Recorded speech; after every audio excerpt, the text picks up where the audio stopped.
Hi friends, welcome to ఈ అమ్మ చేతి వంట. ఈరోజైతే మనం హెల్తీ అయిన మంచి రెసిపీతో అయితే మీ ముందుకు వచ్చేసాను.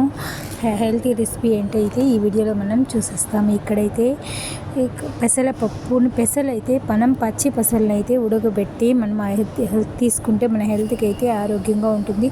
ఇందులో అయితే ప్రోటీన్ అయితే విటమిన్ ఎక్కువగా ఉంటుంది. పిల్లలకి చిన్నపిల్లలకి స్నాక్ ఐటెంలా కానీ ఇదైతే చాలా మంచి. మనం అంగిట్లో కొని తెచ్చేదానికంటే కూడా ఇంట్లో చేసుకుంటే ఈ రెసిపీ చాలా మంచిది. డబ్బులు ఖర్చు అవుతాయి, మనకి హెల్త్ పరంగా అయితే బాగుంటుంది. ఇక్కడైతే నేను బీన్స్తో సాంబార్ చేస్తున్నాను.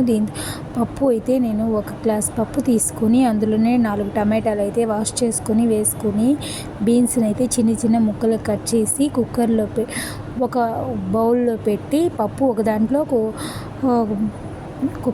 బీన్స్ ఒక దాంట్లో పెట్టి అయితే ఉడికించి అయితే పెట్టుకున్నాను. కుక్కర్లో 4 విజిల్ వచ్చిందంటే పప్పు అయితే బాగా ఉడికిపోతుంది. ఇప్పుడు మనం పప్పునైతే బాగా వెనక్కి పెట్టుకొని బీన్స్ని తనిగా అయితే తీసి పెట్టుకొని పప్పు వెనిపేసిన తర్వాత అందులోనే ఉప్పు, కారం, ధనియాల పొడి అయితే వేసేసి ఇప్పుడు మనం కొంచెం నీళ్ళు పోసుకొని బాగా వెనిపేసి ఇక్కడైతే నేను ఉడకబెట్టుకున్న బీన్స్ అయితే వేసుకున్నాను.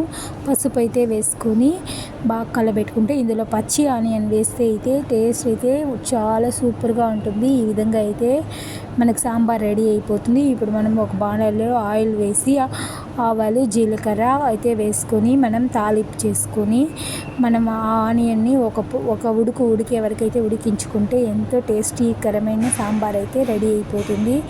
ఈ సాంబార్ అంటే చాలా సూపర్. ఆనియన్ స్మెల్తో అయితే సాంబార్ చాలా సూపర్ టేస్టీగా ఉంటుంది. ఇక్కడైతే పెసలు అయితే ఉడికించుకోవాలి. ఈ వీడియో నచ్చితే లైక్ చేసి సబ్స్క్రైబ్ చేసుకోండి.